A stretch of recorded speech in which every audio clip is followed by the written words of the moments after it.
Hello and welcome to episode 8 of the AfterBurners podcast. I'm your host, Samuel Oni, and with me is Wes Spearman and Henry Buxton. Lads, how are you today? Good. It's race week again. Yeah, pretty good. Get excited. Or as, Get excited. or as Mercedes said this time, Railway Seek. Have you seen Do you think that was a bit of a parody? I think that was a bit of a parody, wasn't Just a it? little bit, yeah. Bit of a mockery. Bit of a dig. It's good to be back. Back again. Okay, but today's episode we are previewing the Portuguese GP in Portimao. And it's going to be great. But also, we're also going to talk about the news that broke yesterday in Formula One, being that sprint races are going to be taking place this year in this Formula One season. They will be taking place in 3 GPs, 2 of them in Europe, and 1 of them in a non-European venue. And one of them will be at the Silverstone GP. Lads, what are your thoughts on this? Go on then, Wes. What's your thoughts? It's been talked about for quite a while now, I think, and we see it in F2. They have sprint races there. I can't remember if that's for qualifying for the main race or not, for the feature race. I'm not too sure. But I mean, I think there's going to be extra points for these sprint races. I think it's just 3 points for first, 2 points for second, 1 point for third. So that's pretty much an extra 3 points to Hamilton, Hamilton, Bottas or Verstappen each week. I mean, qualifying, it's tried to be changed a lot, because we saw that the awful elimination style qualifying in 2016 that lasted 2 rounds. But the qualifying that we have with the 3 different sessions, each lasting 15 minutes long, I think, 20 minutes long, I think that's fine. And I don't see a reason as to why it should be changed, really. But I mean, if this sprints racing can sort of shake up the grid a little bit, because we have seen, especially when there's wet races and the grid is generally a little bit more mixed up than if it was a dry race, for example, then maybe we could get a little bit better racing on the Sunday because of that. But I think it depends what tracks they go to, because Sam, as you said, I think one of them is going to Silverstone. I think another one is at Monza. And Yes. then I think I've heard through the grapevine that the other one will be at Brazil. And for me, those 3 tracks are brilliant tracks. I love Brazil, love Silverstone, love Monza. Does the qualifying need to be changed for those tracks? I think better to have it at a track that produces good racing, like those 3 tracks, as opposed to somewhere like Abu Dhabi or Sochi or Spain, where the races are generally quite boring. Because then you just get another short race that's, again, still quite boring. But if it can add more excitement to it, then yeah, why not? Let's give it a go, see what happens, and if it's bad, it's bad. Scrap it, continue with the normal qualifying. But what are your Henry, thoughts? Henry, are you what do you think of it? Are you the normal format that we have now, are you happy with it? Does it need to be changed? Have you always, we want to stick with it? I'm a bit of a skeptic with this new format that's going to be tested. I personally don't think it'll work, and I also don't think that it suits Formula One as a sport. I know that F2 it happens, and fair enough, it does. But I do feel like unless there's something amazing about it, that it doesn't. I know they've marketed it, it would be more exciting. You're getting 2 races in one weekend. It just doesn't excite me as much as qualifying, knockout. It just doesn't. I mean, I might be completely wrong. It might come on TV or during Silverstone and Monza and be the greatest thing since sliced bread. But like, you're not going to know that until it happens. So I am a skeptic. I love the way that qualifying happens at the moment. I'm gonna leave an open mind to it because it's new. But yeah, we just have to wait and see. And I do think it's kind of weird as well that I watched a video of it, like explaining the whole thing, that people get points for winning that race. Yeah. Now, I know the title race this season, I said last episode the title race is so close. Maybe Verstappen and Hamilton will be, side-eyeing these qualifying races and going, I know it puts me on pole, but also there's an incentive here of getting more points, because obviously there's no points awarded for qualifying normally. It's just you get that position and you go on race day. Will there be a bit of an incentive to finish higher in the qualifying? Obviously they want to anyway, but is there going to be more drive to win that sprint race? I think there might be, because I mean, the 3 points for winning that race, I know it's 2 for second and 1 for third, but that is that could be massive, especially this season when it's so close. In 3 races, one driver could get potentially 9 more points than the other. It's quite drastic, I think. So I am a skeptic, but I think we'll just have to wait and see. And I love the format there is already. To come off on that quickly, you still have normal qualifying anyway for those sprint races. Yeah. So you still have the standard sort of 3 sessions, each 15, 20 minutes long, to decide the grid for that sprint race, which then decides the grid for the main race. And I'm just like, do we really need an extra qualifying format in the weekend? Maybe, maybe not. But yeah, we just got to see what happens. Mickey Mouse race thing, isn't it? It's almost like a let's throw this in the works to It's have like a a little teaser. quick race. Yeah, Teaser for the main race. It's almost like a bit of a teaser on the Saturday. Mm. Yeah, they're being all shuffled around, aren't they? The practice sessions. Like there's one practice session, then it's qualifying, then there's another practice session, then it's the race, the practice race, and then it's the race the next day. So it's all being shuffled around. So I wonder how they're gonna, work that in, because hopefully, by Silverstone, they were saying by Silverstone that fans were allowed in. Fans are going to be able to look at it and understand it and want to watch, practice qualifying, then another practice session, and then another qualifying. Because normally you watch the practice and then you watch qualifying, and you're into the qualifying. Then once that's happened, you look forward to the race the next day. It's going to be really weird to chop it up, especially the fans that will be in attendance. Yeah. Also, what's going to happen with tyres? Because in qualifying, as it is now with the 3 sessions, if you start in the top 10 in Q2, you start on that tyre that you qualified on. Yeah, is that going to be the same with these sprint races? Is everyone going to try and qualify on soft tyres for these sprint races? There was a video released that was saying about the tyre rules. I'm pretty sure that was saying that in qualifying it's going to be exactly the same, but for the sprint race you can choose any compound, and it won't affect it at all, affect the final race at all. So yeah, I think it's all the same for the practice and for the practice sessions and the main qualifying. You obviously in qualifying 2 you have to have the ones you can have for the race. But I think in the sprint race you can choose any compound. But my thoughts is everyone's going to go soft, because unless it's raining. Why Wouldn't you? Why wouldn't you? It's the fastest one. Yeah, exactly. why would you go up front? Considering the track, Yeah. Yeah, I mean, from what I heard, I think you have an option of 5 tire choices to choose from normally. But then I think because of the sprint qualifying, maybe you have an option of 2. I'm not quite sure, but I think that's what I heard. So yeah, that's sprint qualifying for you. I think I'll have to. What are your thoughts, Sam, on it? I think, well, to be honest, I didn't know much about it, the sprint qualifying, but I just thought, because I thought, seeing the current qualifying format, I thought, yes, you've got 3 qualifying sessions and you get dropped, you miss out, knockout every session and everything. But I just think that, I don't know, I'm not quite sure. Same with Henry, might be, I don't know, is it really going to work? But we'll just have to wait and see, because I don't see anything wrong with the current practice qualifying format as it is.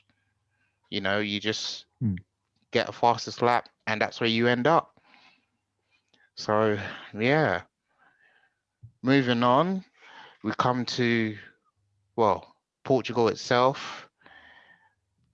Last year's drama in 2020. Lewis Hamilton got fastest lap, race win, and pole position. Not much drama then, is there? Sorry? it was race as usual, to be honest. I think if anything Yeah. else happened, that would be the bit of this drama and surprise, Of wouldn't it? course, of course. He got it's the only race last season where Lewis Hamilton got pole, won the race, and fastest lap. And it was the only person to do so for the entire season. So that's quite interesting. Oh, it was nice to see Carlos Sainz in the Den McLaren leading, I think, 4 laps. He started on rate 4 to He 6 led for a laps, bit, yeah. 4 to 6, yeah. Yeah, that was quite nice. That was quite nice. I don't And think we'll be seeing also, him do that this time round though in the Ferrari. Somehow, I don't something tells think me he's not It's ruined quite his doing career. it. Yeah. No, I don't think so. I don't think so. What else? There was the crash between Perez Perez and and I Verstappen. think Yeah. Ocon. Was it? It was Yeah, Perez and Ocon as well. Verstappen. Yeah, Verstappen. So they're Oh, teammates Verstappen, now. that's They're it, sorry. teammates now. Oh, So yeah. they won't want to think about that again. I think, yeah, Verstappen nudged Perez's back wheel and he spun off on turn. Yeah. I think it was 3 or 4. 3 or 4, yeah. My driver Surprising. of the day changed. Yeah. So There's no for surprise there. pole position, the Flying Dutchman, race win, the Flying Dutchman, and driver of the day, I believe it Flying was. Frenchman. Yes, Is but it? he's not quite flying, is he? No, not quite. Esteban Ocon of Alpine is my driver of the day. What about faster? Are we doing fastest lap? Oh, I even put no, I didn't. Verstappen, But sorted.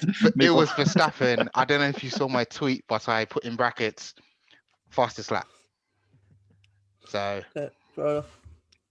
speaking of fastest laps, 2020, Lewis Hamilton, he got fastest lap with a 1:18.750. So Is that the fastest lap of all time at Portimao? Yeah. Yeah, must be. So if Verstappen's want to get fastest lap, he's gonna have to, well, Lap record. yeah, No pressure. no pressure. Wes, what were your predictions? Yeah, I replied to your tweet, and I've gone. After looking back at last year's race, I thought, wow, Hamilton pole, Hamilton win. I think I've gone that every single time so far. I don't think one of them has been right. But driver of the day, I've gone Ocon's teammate Alonso. Don't really know why. Picked up his first point in Imola, so I think might spur him on a little bit. It might be a track he knows well as well. Being Spanish, he might have travelled across the border a few times. Portimao, who knows? I don't know. I don't know what he did growing up as a kid in Spain. Yeah, Fernando Alonso. As driver of the day is very hard to decide because we have to watch the race. It's a lottery. Yeah, exactly. Minus the top 3 and potentially Ferrari, but I'll chuck them in there. Which team do you think could come out as driver of the day, let alone the driver? That's even harder because it could be literally anyone again. It could be anyone. I think that Mercedes and Red Bull. I mean, unless somebody at the front 3 has a massive race, I'm thinking one of those teams, just slightly further back. Because I don't, unless Raikkonen does an amazing race, I don't think any of those Haas, Alfa Romeos at the back will get anywhere. Williams. I think it's either going to be Williams. It's either going to be one of those of Mercedes, maybe Alpine, but I haven't seen enough from them. Aston Martin, Ferrari, maybe if McLaren. One of them's had a good race. Yeah, McLaren. If they can get their act together, I don't see why Aston Martin can't, pull something out of that. They seem quite slow this year for some reason. I'm not too sure why, but Vettel's been unlucky. He's been unlucky, I think, because he's had to start in the pit lane. Did he start in the pit lane in Bahrain? I can't remember now. Did he start in the pit lane in Imola? I think he did. I was listening to the Czechoslovakian podcast last. He hasn't had the best luck, and I don't know why, but the Aston Martin just seemed so much slower compared to last year when it's essentially the same car. But has Vettel lost it? Mercedes. Maybe. Well, green Mercedes now. I mean, he didn't do that well in Ferrari, did he? But then again, we've been proven that Ferrari isn't as good as it used to be. Yeah. Should have stayed at Red Bull. Then you would have probably become a 5-time champion, Vettel. Henry, Agree. we didn't hear from you. Pole position, race winner, driver of the day. Now, this is always difficult for me because I never think about it before this podcast, and then when I get on, I'm like, oh God, I've got to do a prediction. Yeah. And literally, it's like plucking names out of a hat for like, especially for driver of the day. I think pole position. Do I dare say Valtteri Bottas? Do we dare? Not after last week, surely. You said double. You said double Max Verstappen, Sam. Yes. Wes, you said I've double gone Lewis double Hamilton. Yeah. Double Valtteri Bottas. Oh my Not again. gosh. Are you serious? We need to make this league table have some sort of decision. And if we all go for the same person, we're not going to get anywhere if that doesn't come through. So we need points on the table. We've only had 1 point after 2 weeks. Just I'm watch. the only It'll be one like with a point. it'll be a freak race. It'll be a freak race. Danny Rick will bloody win it. Leclerc will come second, and Perez will come third, and we'll just all be out of luck. So yeah, you know what? Yeah, I'm sticking with him. Hopefully it's not raining. Valtteri Bottas race win. Valtteri Bottas pole position, fastest lap. I think I'm going to predict sort of like a race where Valtteri Bottas is ahead and Lewis wants to get that extra point. Fastest lap, Lewis Hamilton. Driver of the day. If all goes to plan, it would be Valtteri Bottas.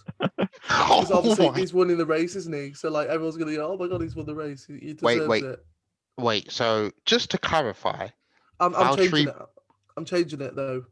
Because just in case Valtteri Bottas doesn't do well, this would be if Valtteri Bottas does do well. I'm gonna have like a bit of a back seat and go. Daniel Ricciardo's gonna get driver of the day. He's gonna come back. He's not gonna follow team orders, and he's gonna get driver of the day. So yeah, Valtteri Bottas will pole position and win the race. Fastest lap will be Lewis Hamilton because he will want that extra point depending on where he is, and Daniel Ricciardo will get driver of the day. I'm going for that. So at least somebody somewhere gets points. We need to get points this week. We need to get more points. We're need to really not doing well. We're like, oh yeah, F1 experts. We love F1. We've got 1 point between us. 1 point. That's horrendous. And From a possible 22. Who was that? Was it you predicting? Just Wes. Yeah, I got the Lewis win in Bahrain. That's it. Oh my God, we didn't even get any points last week. That's ridiculous. That's shocking. But I did say Valtteri Bottas 4. Yeah, and I he said crashed Bottas out. and he started 8th or something. I don't know. Oh my God, yeah. Oh. No, I've got faith in Valtteri this week. I want to be known as a Valtteri fanboy. Oh no, at this point. What was that? I'm going to be a Valtteri fanboy. You're a Verstappen fanboy. And I'm probably a Valtteri Bottas fanboy. Oh my God! I'm just a McLaren fanboy. but Sam's got the orange on. Yeah, he does. Me and you are matching with the burgundy. I don't know what team that is.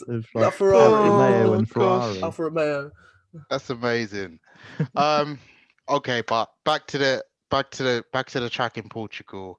I mean, what else is there? Well, lads, did you have a point now, or did you just completely lose it?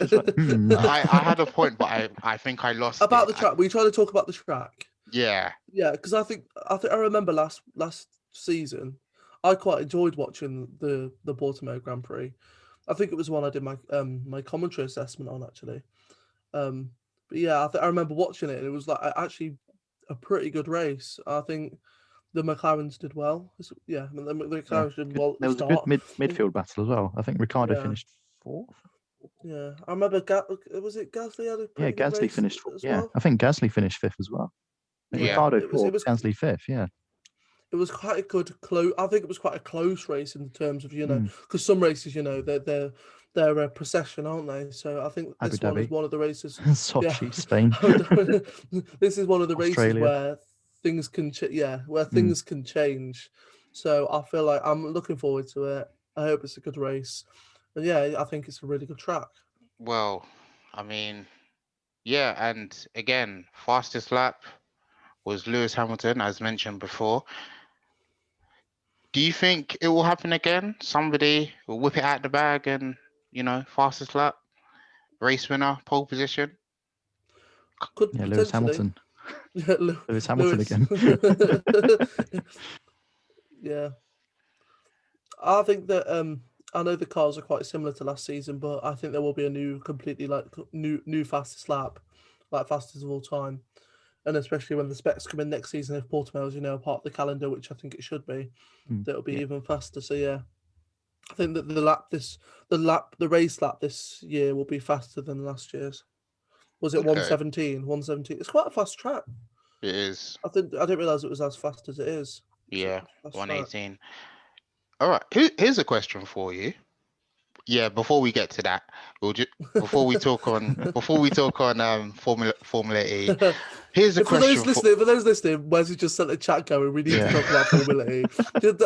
I just thought I needed to say that because that was really funny. It just popped up. I was like, oh, okay, yeah. We can see we've really planned this out really well. Yeah, we did, didn't we? All right, but here's the question before we move on to that. Right, straight up, who's the best of the rest, driver-wise? After 2 races, what do you classify best of the rest? You mean not Mercedes or Red Bull, or are you including Ferrari? Not Mercedes, not Red Bull. Is it team or driver? Yeah, driver. Oh, not Lando Mercedes. Norris. Lando yeah, Norris. Lando. Red Bull, Lando. So Lando's why? had a hell of a 2 races. Why? Lando. Why? He's third in the third or championship, for fourth. God's Yeah, sake. he's third in the championship. He's ahead of Bottas literally and best of the Perez rest. in a McLaren. Are you mad? Are you dizzy? Are you dizzy, blood? No. Do you think Lando will do the most? Well, win an F1 race this season? No. Damn, you guys. The McLaren's are not that good. McLaren's not that good. The Mercedes and Red Bulls are unless a freak thing happens. Yeah. Unless a freak thing that happened at what is it? Was it Monza? Yeah, Monza, where Gasly won, or in Bahrain or Sakir, one of those. Sakir, where Perez won in the Racing Point. Yeah. From last. That was a shame for Russell. That was. Unless something like that happens, or maybe a wet race. I'll tell you now as well. Portimao has the possibility to do that because it's such like a close race, and it is one of those ones where it isn't a procession. Things can change. I do think it'll be one of those races where we could see something, but then again, we'll come to the end of the race and it'll be Hamilton or Verstappen 1 and 2, and then you'll get Perez or Bottas 3rd and 4th. Hamverbot. Yeah, Hamverbot Pez. Yeah. Pez. Nor Rick. Nor Rick Vets. All right. Gaz. All right. Okay. Yeah, carry on. We're gonna move on to Formula E now, but just before that, Lando Norris, if you're listening, please bring it home in Portugal. Like, if he is, just get a I podium. would love to see Norris. Just get a podium. I would love to see another Norris 3rd place. Come on, just get a podium. And yeah. So, Wes, I believe you wanted to touch on Formula E. Why don't you kick us off? See you later, guys. Yeah.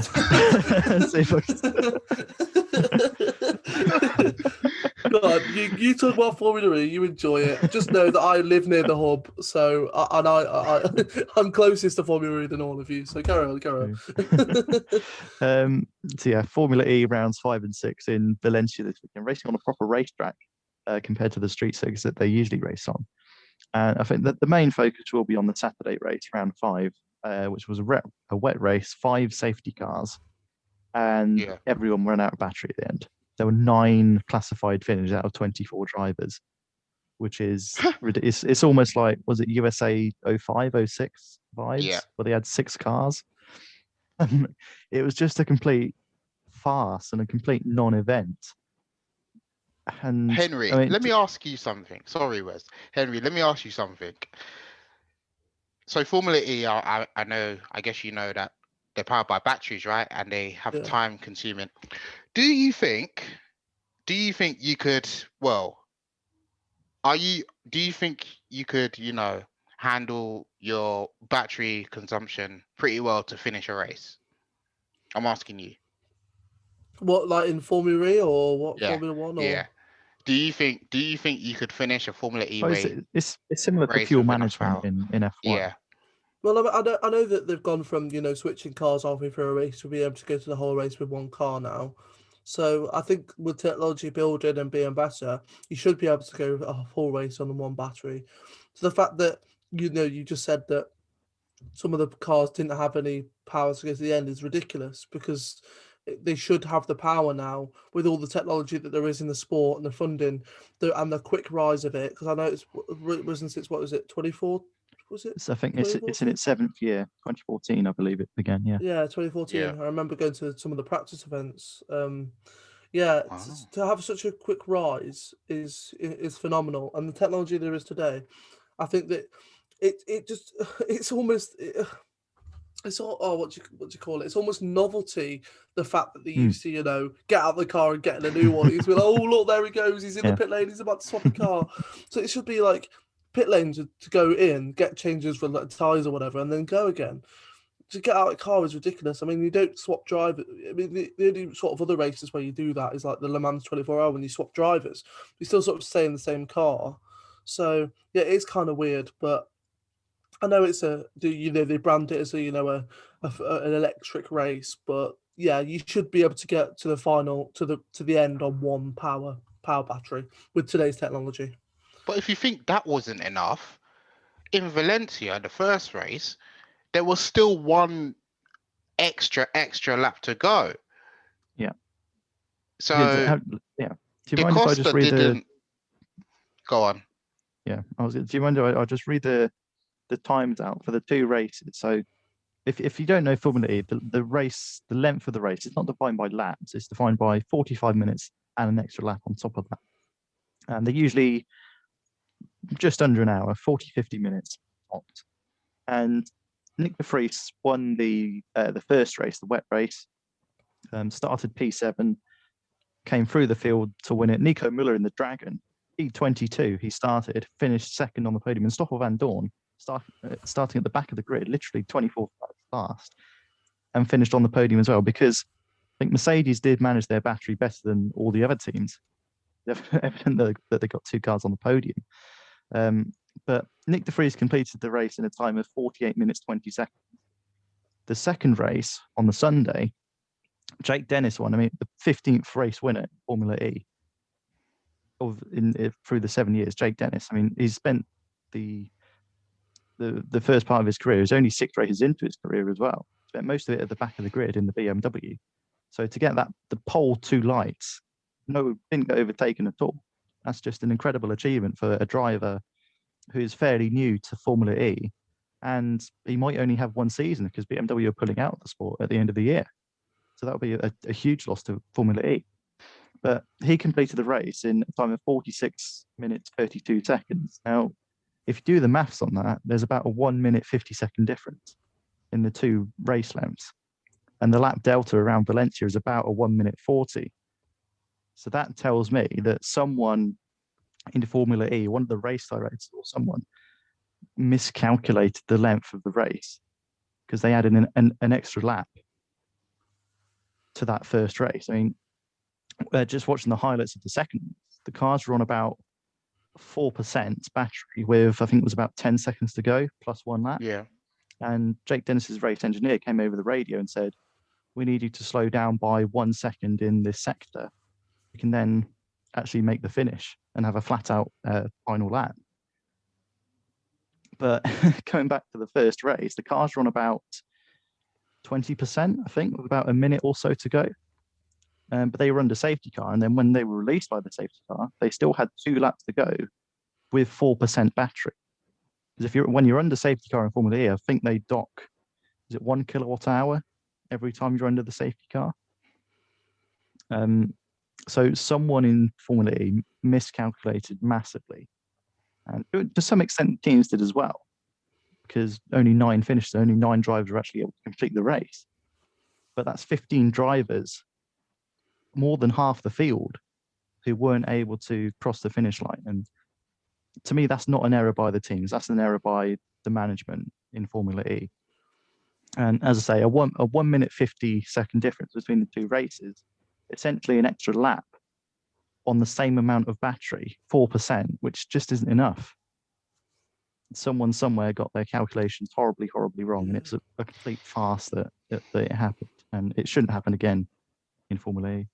I am aware of these laps, that aren't laps as such. They're just timed, and then it's like 40 minutes plus one lap. Yeah. It is quite an odd thing because obviously incidents will be pretty rare. You'll probably get halfway through a lap and it'll be like, not okay, in 40 Formula minutes E. is finished. Yeah. One thing is, you get like halfway through a lap, it's like, 40 minutes is up. So at the end of this lap, there's one more lap, fair enough. Yeah. But it's those skeptics of like, maybe there's 1 second left, you cross the line, and then you've got to do 2 more laps. And it's like, there's moments like that. I just think it should be lap numbers, like it is an F1. You know, you got to go around the track 60, 70 times. That just should be it. I don't think that sort of time thing is really sort of... Yeah. It's It is a little bit weird, when it comes to it, It is, yeah. At the end of the day, I think they do roughly 20 to 30 laps each race. It's about half the length of a Formula One race. But why not just say 30 because of the battery laps? technology? Oh yeah, why exactly. not just say 30 laps? It would be so much more simple. I think what they might be doing for the third generation of cars, which I believe are coming even next year or the year after, where they are actually going to have pit stops as well. How those pit stops are going to work, whether they're going to be able to charge the cars up or just change tyres or something, I'm not too sure yet. But it would be good to see them change to laps, because everyone knows laps from any sort of motor racing that's not endurance racing, really. We only see time in, as you say, Le Mans, 6 hours of Sebring, Spa, Silverstone, whatever.